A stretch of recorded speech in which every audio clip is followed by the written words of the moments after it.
So you mentioned just a moment ago that your superstitious personality required you to wear your IU Rose Bowl shirt that you had pre-Rose Bowl, and because we drubbed Alabama, you had to wear it to the Peach Bowl. Yeah. You had to wear it to the Natty, and that might have had some influence in the atmosphere as to why IU pulled it out. Same shoes, same socks, same jeans, definitely the same T-shirt, courtesy of Homefield, and same hoodie. So I would counter that by saying that it is in no relation at all that I wore the same shoes, same pants, same belt, Same belt, yeah. IU football, get out from behind the mic here, IU football home field T-shirt with my Never Daunted Bison sweatshirt. That actually, and the same IU hat. Yes, same hat. That is actually why, not 100% why, but probably like 98% why IU won the whole thing, because of it's possible. my apparel. Yeah. Not just wearing it, but the source, of course. That's not only why IU won the whole thing, it's also why Connor's 401k has, the account has grown dramatically over the last 30 to 60 days. It's, it's funny. We have a phrase that we use very early on with Homefield when we drop a new school. There's a weird streak where Homefield would drop a new school, and that school would all of a sudden start winning a lot of games. Like one time we dropped Georgetown when they were having a terrible basketball season on the men's side, and then they won the Big East tournament like the week after and made it the NCAA tournament. So it was Homefield magic was the phrase. And everybody was always like, that's great, Homefield. Why don't you ever, use that for Indiana football? And sounds like we did just now. It was great. Funny enough, I wore a different thing for every game in the playoff on purpose because I was reverse superstitious. Okay. And I wanted to, part of my job is wearing things before we launch them so people get curious as to what, we've got coming out. But no, there's so many people. It's funny. A lot of people who wear the same, like, I talked to a lot of people who wore the same shoes from the Rose Bowl, which, as you guys know, that was not an event where you had clean shoes afterward. For sure. Yeah. My wife and my daughter bought new shoes for that game, and they were just, like everybody else, covered in mud. Mm-hmm. Oh, yeah. I had to make a stop. I sat in one of the end zones, but somebody invited me up before the game, just like business contact, to go to a suite and just say hi to someone. And so I stopped by the suite, but I was outside all day. And so everyone in the suite is like dry and whatever. And I had mud up to my knees. I'm standing in this suite because I've been out there for the parade since like 6 a.m. or whatever. So who let the riffraff in? Yeah, exactly. The T-shirt guy with mud all over him. Yeah. Well, I'm sure your marketing folks love the idea of the buzz or the, what did you call it? How did you phrase it when you guys drop a new school and suddenly it creates some magic? Homefield magic. Marketing team loves that. I will say this, though. I got an email from you guys. I was just telling Joe, I think it was yesterday maybe. And as I started to scroll down, one of the first schools that popped up was Duke. So I hope maybe that doesn't quite happen. No offense, Dukies. Yeah, no, it's one of we did a shirt one time before it was Homefield. It was called Who's Your Proud with AJ Moye. And we did the it's not the University of Jesus Christ and the 12 Disciples shirt with him, which is great. IU legend. Love AJ Moye. Formative, That's awesome. Formative game in my fandom, of course. For sure. Yeah.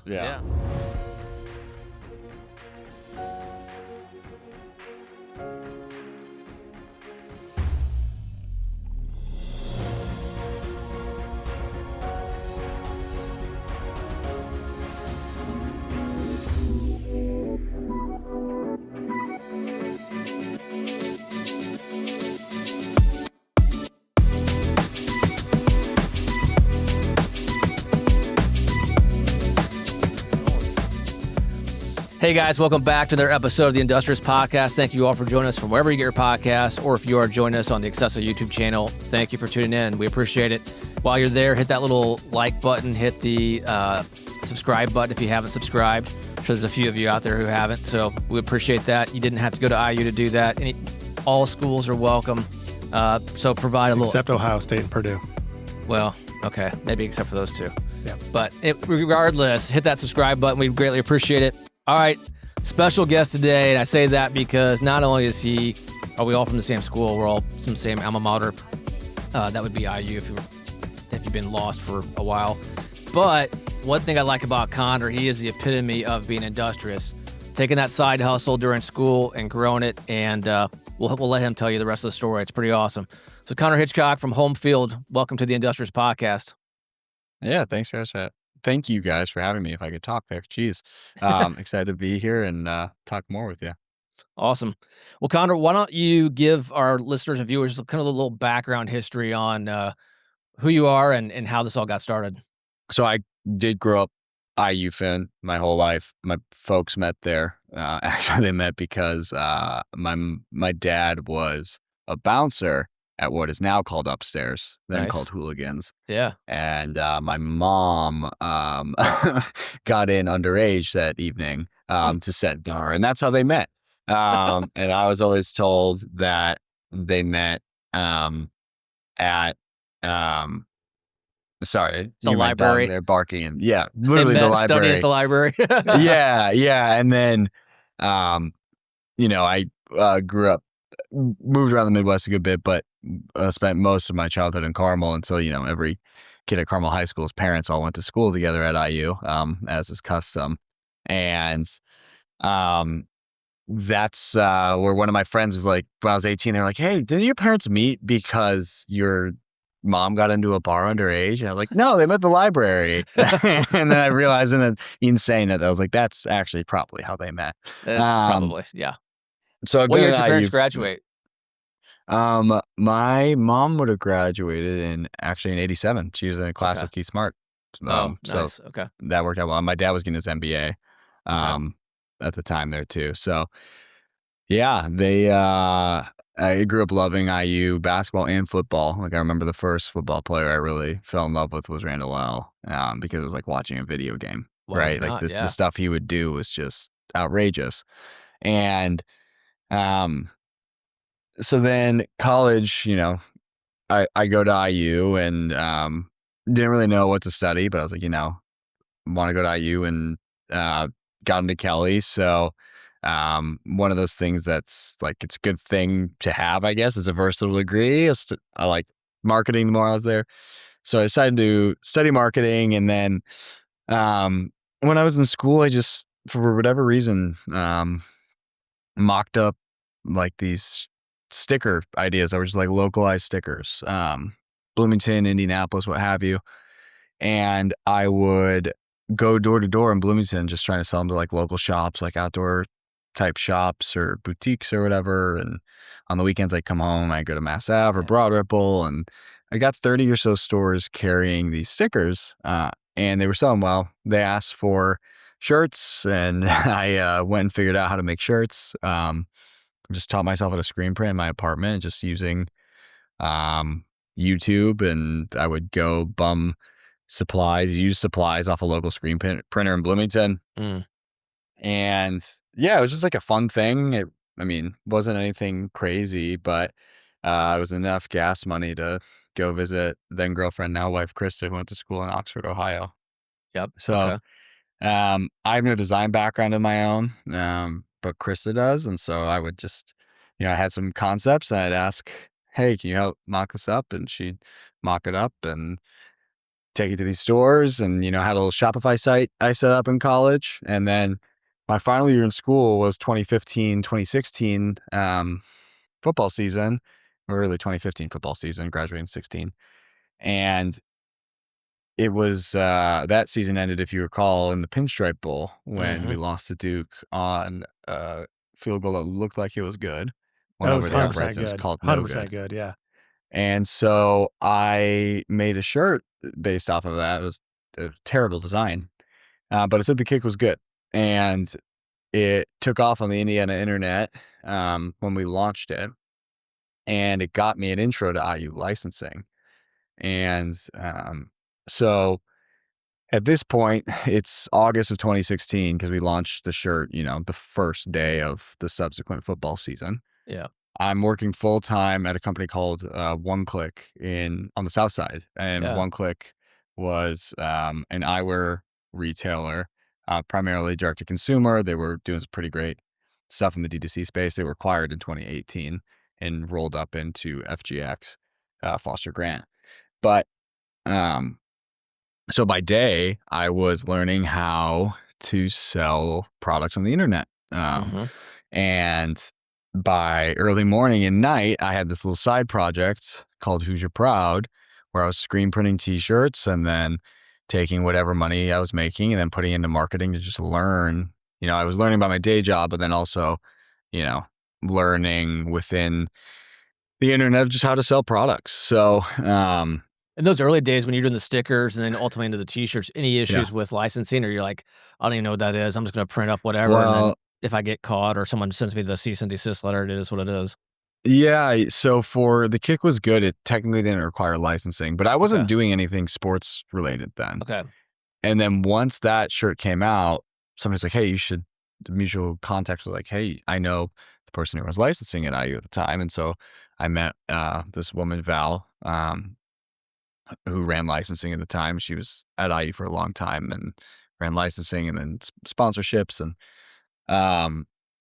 IU granted this little side project I had a license. And then since it was called Who's Your Proud at the time, focused on the state of Indiana, Purdue, Ball State, and Butler all were like, yeah, sure, if IU's giving you one, like, we'll give you one. Cool. And like, so, that was easy. Yeah, right. So on the side, while I'm working at One Click, I have this side project that's licensed for Indiana, Purdue, Butler, Ball State, a few other local schools. And the whole concept of what we wanted to do with collegiate apparel, because, I'm the marketing side and Krista's the design side, was to create what we call thoughtful collegiate apparel. And that's the same word to this day that we use. Meaning it's things that matter. I mean, you guys are both wearing shirts with the bison on it. Right. When you go to a campus bookstore, 85% plus 90, unless it's us, 99% of the product you see in there is going to be the same product on Purdue's campus, on Notre Dame's campus, on Ohio State's campus. It's just different name and, mascot. The Nike schools color. The same, Adidas schools are very similar or whatever. It's templated because it's extremely difficult to do individual stuff for each school. But we felt, as huge college sports fans, I grew up big IU fan. Krista's dad played football at Michigan, and she grew up going to Michigan games every weekend. In college, I somehow converted her to like Indiana football, which is incredible. Good job. Really, good investment. Really good investment. She bought in low, but all that to say, we just felt like, okay, there are no options that feel unique to the experience, and college fandom is just a unique experience relative to, like, I love pro teams. I was devastated when Tyrese tore his Achilles, right? But not to the same degree. I don't feel the same connection as I do. It's just a little bit more of a corporate connection than I do for IU. Yeah, that's fair. And we felt the apparel didn't reflect that. So funny enough, our very first design we were ever licensed for was in 2016 or 17 with Who's Your Proud, the IU Bison. And we were like the first brand since the 70s to put that thing on a licensed piece of merch because we knew the history of it. And at the time, we just kept getting people saying, like, why are you putting a bull on an Indiana shirt, know? And they'd be like, I guess I see it at like Nick's or whatever, Right. Like, I think this is the logo here. And I think most people look at it and don't think bison, they think bull. Right. And so we just got a lot of questions about that, but it's emblematic of what we aim to do, which is, yes, a lot of it is vintage. It doesn't have to be vintage though for it to be thoughtful. It's things that represent the experience with that school. So that was the thesis. And we did it about a year on the side. When Krista was in college, she had started her own photography business that was successful enough that was what she just did full time when she graduated. And, after a year or so doing this on the side, we had enough traction that really with the encouragement of the CEO of One Click, Randy Stockland, he was like, you should really do this full time. And so we went and, we had no money, either of us. We were 23. So we fundraised a little bit from some local angels and quit our jobs in summer of 2018 and launched Homefield. Just took those Indiana schools we had and rebranded and relaunched as Homefield in August of 2018 with 8 schools. And so now, I mean, we're licensed with over 200 schools, primarily D2C, though we do a lot of wholesale with Dick's Sporting Goods and Rally House, Academy, etc. And then we opened our first brick and mortar in Bloomington in August. It's been a blast, but it's fun because, look, we have all the big schools you could ever want. And there's a lot of, Indiana is still our number one school, even with all like Michigan, Alabama, Ohio State. And the brand was founded because ultimately Indiana football, right? So it was really cool full circle moment to start this thing because Indiana lost the Pinstripe Bowl, and then we're celebrating a national championship in Miami a little bit over a month ago. Right. When you guys brought the bowl out, kind of what precipitated that? Because you guys are quite a bit younger. I guess there's a two-part story. One is I'm curious as to where that came from, and then maybe I'm showing my age. I'm not quite as old as your parents, but I'm certainly closer to them than I am to you. But I am a much bigger fan of this bison than the new, as I like to call it, AI generated Muppet. But I'm glad it's back. Yeah. Look, you can't necessarily roll the old one back, right? When you gotta make it match the on-field and whatnot. But it was just something, as I've always been interested in sports logos and aesthetics, as someone who has no ability of my own to create anything artistically beautiful, but I always had an interest in it. And even in college, for fun, before I did Hoosier Proud, I would buy old champion NBA jerseys on the internet. Okay. Or like in high school, I'd do that even. And Jersey Thursday, all my buddies and I would just try to pull out the most ridiculous 90s like NBA champion jerseys we could find and wear them to school on Thursdays. So I just always had an interest in that for whatever reason. And so I knew a lot of the stuff in IU's history. Even like I know it's objectively ugly, but I love the oval from the Randall L years because I fell in love with, the 49ers ripoff. Teams. Yeah, literally, that's what Cam Cameron wanted to do. There's a pair of khaki pants out there he wore with the oval on the hip, and I got to go find those or just make them. But yeah, so I've always been interested in the aesthetics of it, and then knowing it was just such a unique thing because we've never had we did have a mascot, but really in my lifetime had a mascot, and so it's just something unique. Yeah. You mentioned you have over 200 schools that you guys have licensed deals with. What is the process like? I mean, is it overly complicated, or is it? Yes. Do most schools have things somewhat streamlined, or that's quite a feet? Yeah. So if you go, college is way harder to do this for than the pros. You want to go get NBA licensing. Now there's a high bar. No, they're not going to hand it to you right off the street, but you go to the NBA league office and then you get all 30 teams, right? If you get it. And the teams have some say, but really you're working with a few points of contact at the league office, where within collegiate, I've got a few points of contact at every single school. And they have most schools are with one agency that handles a lot of the administrative burden, but still you still have a couple points of contact at every single institution. And so the larger schools are harder to get licenses for. I mean, it makes a lot of sense because, really at some point you become a risk to them unless you're providing something completely novel.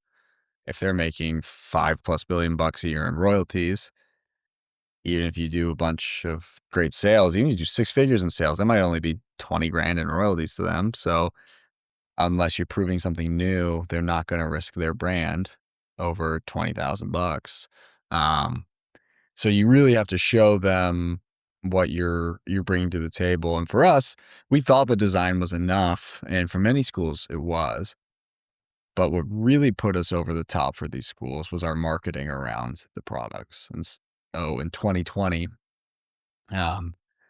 we had started this campaign called Big New Saturday, which was 15 weeks of it was a new school every week at Saturday at noon Eastern. And we did it because in the summer of 2020, this is before the bubble, there's nothing going on, right? It was the last dance.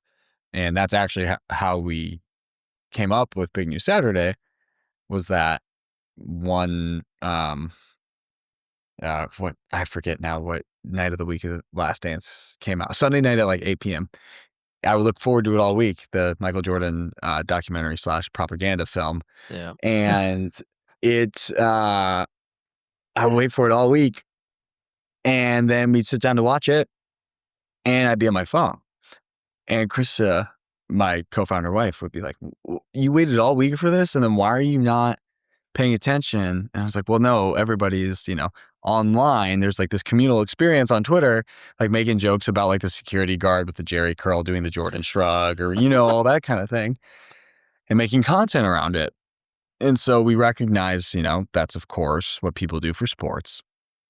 And it's a live communal event. And there was a dearth of communal events in general, but, online as well, just because nobody could see each other and there was nothing live going on. Mm-hmm. So that's where we came up with this idea of like, well, what if we dropped a new school every week at the same time? Everybody knew to tune in for it.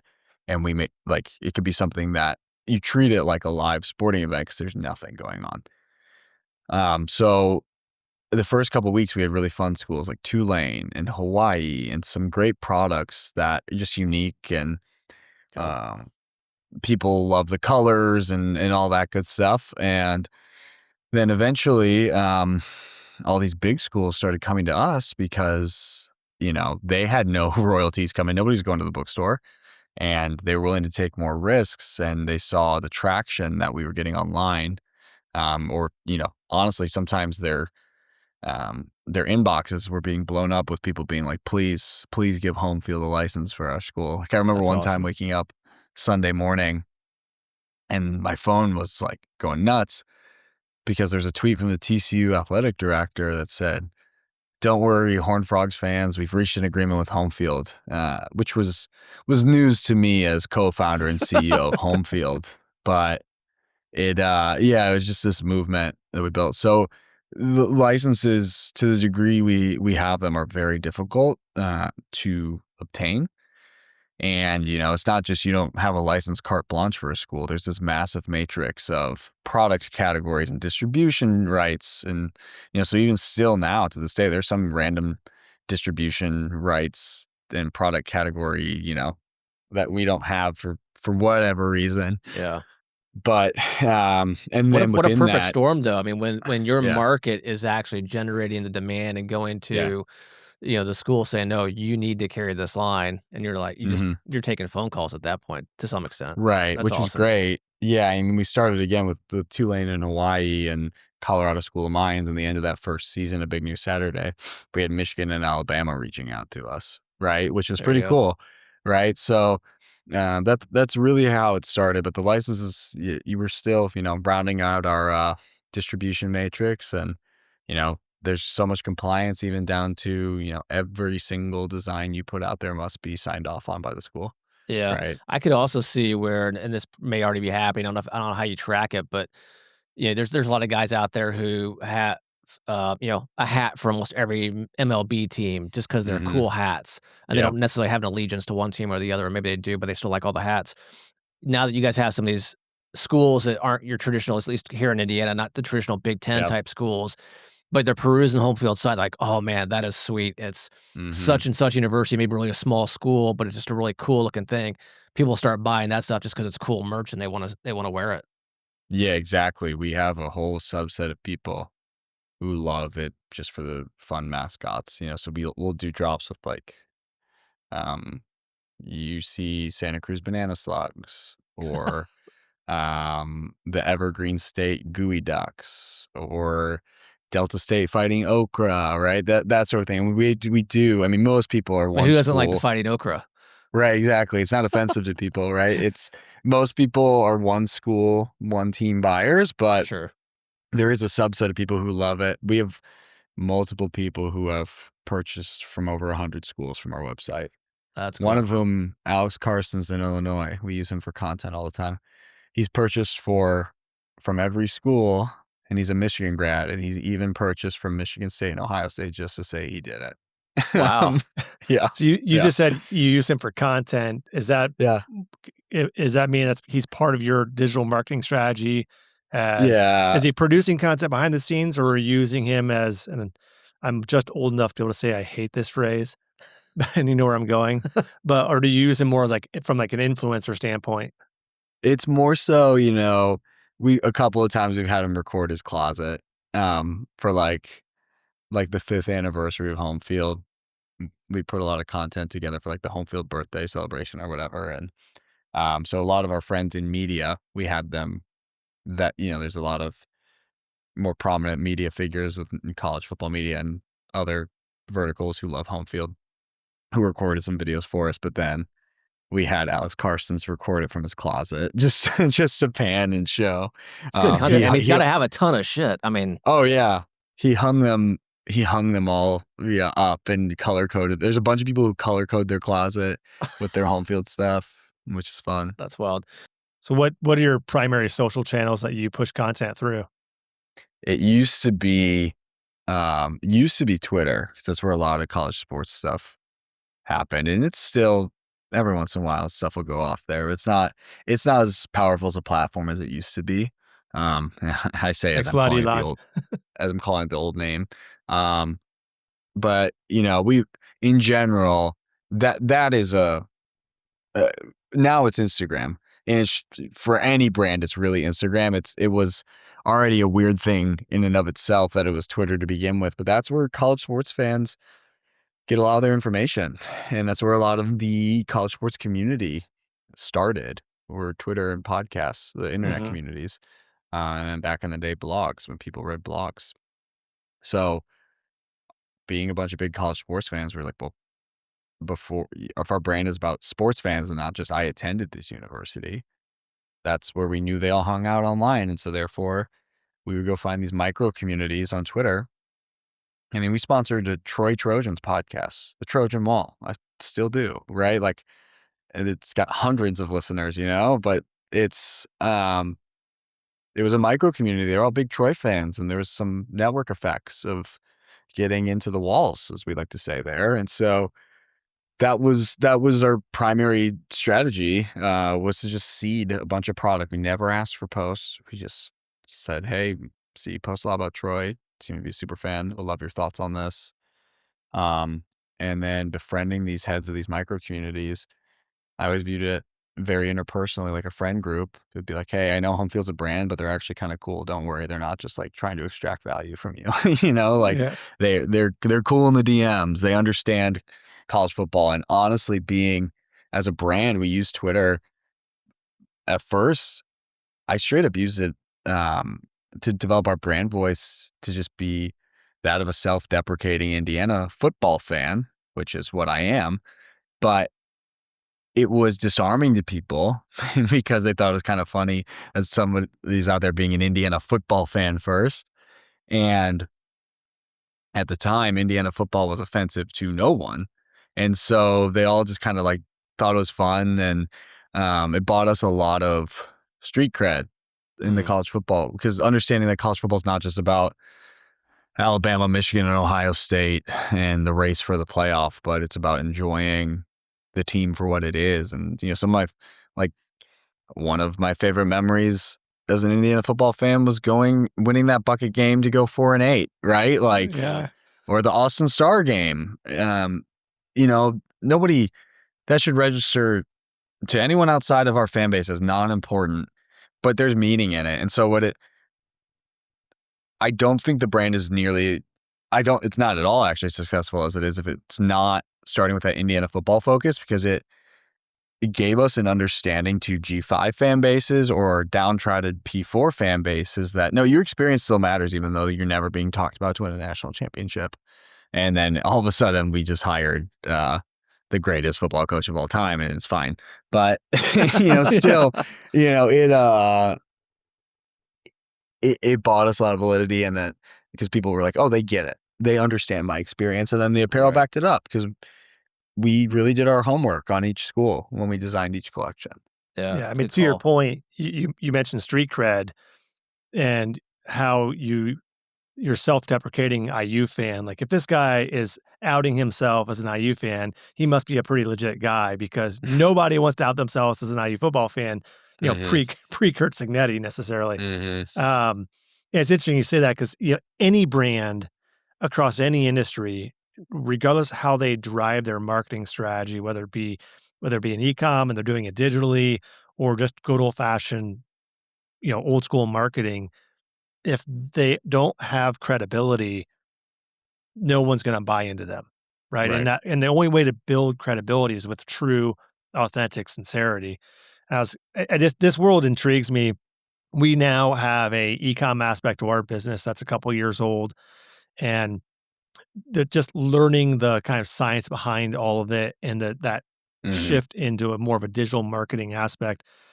I'm learning every day, which is cool to me. And from a personal story, we've brought this up before. So my 15-year-old son, my youngest, is he calls himself a content producer.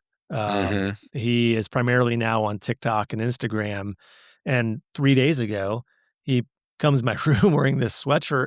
And I'm not going to tell the full story, but I'm like, "Where'd you get that?" And he's like, "Well, I just got this big package of clothes, and this is not the first time this happened. Some brand dropped him a huge package of clothes with like sweatshirt, t-shirts, sweatpants, all these things. Like, hey, we want you to wear these clothes, do a 30-second post, and blah blah blah."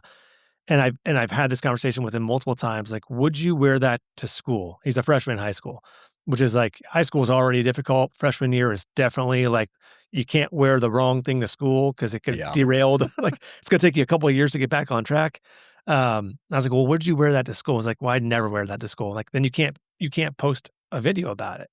I was like, what? I go, you're gonna kill any credibility that you've created. Like anything you do, any brand deal or advertisement you agree to, if people look at you and say, this is just for the money, you've lost all credibility.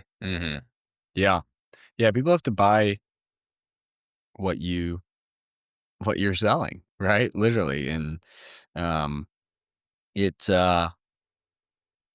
a while you can trick people. But I think one of the reasons it works out so well for us is that we just have a bunch of people who really care about college sports that work at Homefield and really love it. Like I was saying to somebody yesterday, we just have a group of true believers who are doing this, and it'll come through in how we produce stuff, right? And how in our content and just the thought and care we put into the products. I mean, I know one time we had some guy reach out to us once to say a guy from Bedford. And he said, I have the world's largest Purdue memorabilia collection. Would you guys want to come check it out? We're like, yeah, absolutely. And so 8 of our team members drove to Bedford, Indiana and went to this guy's basement. And sure enough, it was the world's largest Purdue memorabilia collection. And we saw stuff from the 1934 bucket game. And we made a bunch of content around it. And then we're still to this day, it's source material for us. Those old media guides to learn. Our team reads the media guides. Our team reads yearbooks to understand what the sentiment on campus was. We ask, the amount of times, there's one school we were going to do a vintage drop for, and I thought the colorway was unique from what they normally have, and it was a cool logo, and I was like, I should just reach out to some fans of this team just to make sure, what's the sentiment about it? And they're like, yeah, it looks cool, and we all hate it because such and such happened during the season, and we don't want to remember that. And I was like, well, okay, then we won't drop it, right? Meanwhile, I've seen other brands, a couple brands here recently for Indiana, because I know it so well, put the oval on some basketball-related merch. I was just like, what are you doing? That was only a football. That was a football and then soccer mark, right? So just stuff like that, where college it's so specific, and the fans know. The fans really know, and they'll let you know if you get it wrong. Yeah, for sure. How many employees are you guys up to now? 30. 30 employees. Going back 10 years ago, did you ever think this was going to happen? You have to be a little crazy to start a company. Sure, yeah. And so you have to see the potential of it. So I won't lie to you, yes. But that's good. But because you have to have this unwavering confidence, I think, in what you were doing. The way it unfolded, no. Right? Like I'm not some person who can see into the future, but you know, the vision was always let's build a nationally recognized collegiate apparel brand. And there's still so much to go. You know, we will never reach the destination. I don't think anyone ever does. But we very much so enjoyed the journey. And so, but you know, the goal was to be in this type of place 10 years later. Now, did I ever think prior to deciding to leave my job, which I decided to do like 4 months before I did it, before that, I thought I didn't think you could do t-shirts full time. Like I thought that was kind of like a fantasy. Right. And then until the moment I decided to leave, and then I was like, all right, let's just go for it and try it. Honestly, a lot of it was talking to Randy, and cause he left his job, to start One Click 10 years or whatever prior. And I was just like, man, I'm just scared of if it doesn't work. And he goes, okay, well, I had the same thoughts, and I was a software engineer before. So the worst case scenario is that I just go back to being a software engineer. Right. I had literally no money to lose. And he was like, you'll just go back to working in marketing somewhere in Indianapolis. I was like, yeah, great point. Okay, cool. I'm going to go try it. I had no kids at the time. I had no mortgage, nothing. Right. So honestly, it was a good time to do it because there really was nothing to lose. Yeah, no, he's right. I mean, you have the vision, clearly. You had the grit early on. Let's face it, a little luck comes into play here and there, for which sure. you can't Indiana predict. football title. Yeah. And you know what? Kudos to having a mentor. I mean, your old boss could have been like, dude, you're doing this shit on the side. Like, no, you need to focus on us and my job. And it went the other way around. He became a mentor and really encouraged you to do it. And that's awesome. Yeah, it was a really cool company. They very much so encouraged. I mean, there was a entrepreneurs club at the company, people who just get together for lunch once every 6 weeks or whatever. Just like, hey, what are you working on? It was their viewpoint, which I think they were pretty early on, which a lot of companies take now. The smart companies do. Is like you're not going to work here forever. I'm not going to pretend like you're going to work here forever. So why don't I make this a great environment for you to come be here? And their pitch to me, because they knew I had Hoosier Proud on the side before I started working there, they were like, hey, come work here, learn what you want to learn. And, by the time you go, whenever you decide to do your own thing, great. But their viewpoint was a lot of self-motivated people probably going to try to do pretty darn good at their jobs while they're there. They didn't think I was going to slack while just working on my side project. Yep. And I wanted to learn a lot. So I was really hungry. I saved them, I know, hundreds of thousands of dollars in agency fees because I want to run that. You know what I mean? Let me try to learn that. And so they let me run the Google ads when I was 22, spending millions of dollars, and did well enough, but I wanted to learn it. And I think they benefited too from having people who you can't turn it off. Like an entrepreneurial type person, I don't think is going to go into somewhere and slack. I just don't think that just wasn't in my DNA. Right. And so I think for the most part, you see self-motivated people. I was like, okay, their idea was come work here for a couple of years and go. I mean, the person before me who managed the Google Spend, funny enough, is Steve Hall, co-founder of Tinker Coffee. Right. So okay. a lot of entrepreneurial people came through One Click. Love me some Tinker Coffee. I'm a club member of the Tinker Coffee. Question for you.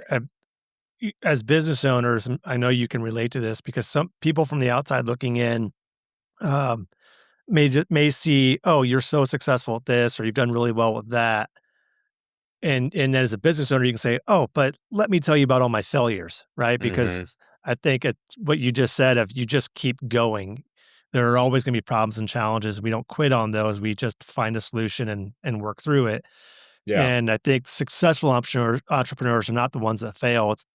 It's the ones that learn from the failure they're going to have, because we all have them, and learn how to turn that into something bigger or better down the road. If you were back at Kelly in an entrepreneurship class speaking as a guest speaker, so you're your age now, 10 years post launch of Homefield Apparel, what are you telling them as the top couple things to just big picture piece of advice that you've learned along the way? I was at an event down at IU recently. It wasn't an entrepreneurship one, it was a retail one. And someone asked something very similar to this, so I'll have the same answer. You are never as bad as your worst mistake, and you're never as good as your biggest success, is what I've learned. Like the ability to recognize, we say at Homefield, it's one of our core values. It's just t-shirts, right? I'm not, if I fail at my job, that doesn't mean someone died. It means we didn't sell as many t-shirts today as we could have. And look, we care a lot about the t-shirts and we care a lot about making sure we have a viable business. I'm not saying it doesn't matter at all. But having that perspective that, to your point, from the outside looking in, you have a great business, this, that, and the other. I can tell you a million things that are going wrong right now. A million things I wish that were better. And it was really hard for me for a long time to take it in stride and recognize. Like, I think I always thought like, okay, well, I'm going to take care of all these things and then it's going to be smooth sailing from here. And it is going to be, I've come to the recognition in the last 3 years. That sounds obvious from the outside. Every day there is going to be something that goes wrong and there's going to be a challenge. And rather than getting overwhelmed by it or spiraling maybe because of it, just recognizing that like, okay, this is today's challenge. This is the thing that broke. This is the thing that didn't sell well as we thought it would, or the shipment arrived late, or we did a launch and some of the products weren't available for sale, or our website was slow last week on a launch and therefore we think we lost $20,000, all of that. Okay, well, having the emotional fortitude and mental fortitude, just take that and try to recognize that every day something is going to go wrong, and it's more so your ability to respond to it. And nobody really cares, like, if the thing goes wrong, like, did you sufficiently beat yourself up over it enough? Or is it like, okay, I'm just going to be an adult and go and fix it. And sometimes things go wrong. Sometimes things go wildly well outside of your own control. I could have, we had our best day in company history by 2.5 times because the worst football program of all time won the national championship. That is something I cannot take credit for. It is an opportunity that we were able to jump on, right? But I've thanked many members of that football team and staff for delivering the greatest day in our company's history. Yeah. I saw Tyreek Tucker yesterday and I thanked him again. Nice. So there's just there isn't I've done a lot of work on the emotional and mental stability side of things to just be able to take whatever punch is going to come your way, because there will be things are your fault, things that aren't your fault every single day. Yeah, control the controllables, and I think there's something the three of us share, which Coach Sig preaches, of course, which is never satisfied. And so it's tough on one hand to never be satisfied, but on the other to understand, like, look, there are things that can be out of my control, and it's just I gotta figure out how to deal with them. Yeah, for whatever reason, sometimes just things aren't going to go well, then there can be a cocktail of things as to why. All right. Well, Connor, we greatly appreciate your time today. Thank you for joining us. Thanks for sharing your story. We hope our viewers and listeners found this not only entertaining, but also picked out some nuggets of wisdom along the way. We wish you guys continued success. I know we're fans. We'll continue to be buying and supporting your guys' endeavors. And at the same time, if there's anything you need from us, even if it's just you have an idea you want to bounce it off anybody, we're here to help out however we can. If you gave him some triple XL, because the quad is just a little too loose on him. Yeah. All right, man. Well, Chris, we'll let you go. Thanks again for your time. We appreciate it, man, and continued success. Yeah, appreciate it, fellas. Thanks for having me on. You're welcome. Take care. See you around the neighborhood. Yeah.